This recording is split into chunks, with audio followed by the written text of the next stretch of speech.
मित्रांनो नमस्कार, मी अजिंक्य धुरगुडे आपल्या सगळ्यांचं माझ्या YouTube चॅनल अष्टपैलूमध्ये स्वागत करतो। मित्रांनो, या व्हिडिओच्या माध्यमातून आपण देवळांचा धर्म आणि धर्माची देवळे हे केशव सीताराम ठाकरे अर्थात प्रबोधनकार ठाकरे यांचं प्रसिद्ध असं पुस्तक आहे आणि त्या पुस्तकाची समीक्षा या व्हिडिओच्या माध्यमातून आपण पाहणार आहोत।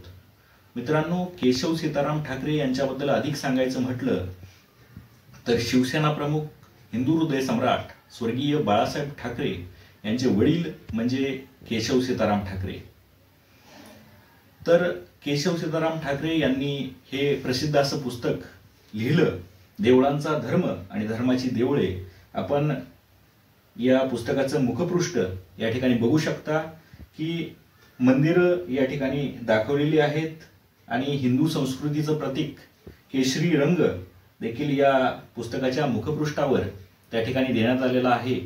या पुस्तकाबद्दल सांगायचं झालं तर फक्त 24 पानांचं हे पुस्तक आहे।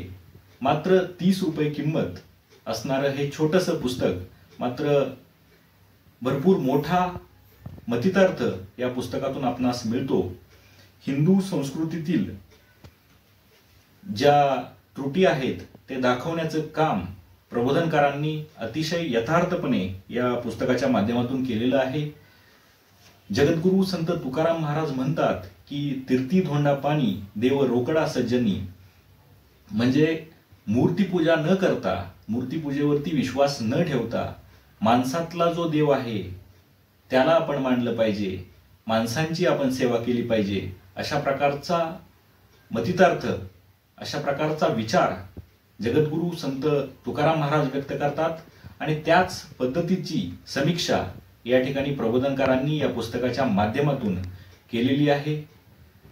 मराठी भाषेमध्ये अतिशय गाजलेलं पुस्तक म्हणून हे पुस्तक ओळखलं जातं आणि आपण हे पुस्तक वाचलं नसेल तर नक्की वाचावं असं या व्हिडिओच्या माध्यमातून मी आवाहन करतो। आपणास हा व्हिडिओ कसा वाटला ते कमेंट्सच्या माध्यमातून नक्की कळवा आणि असेच नवनवीन व्हिडिओज पाहण्यासाठी आमच्या चॅनलला सबस्क्राइब करा। धन्यवाद।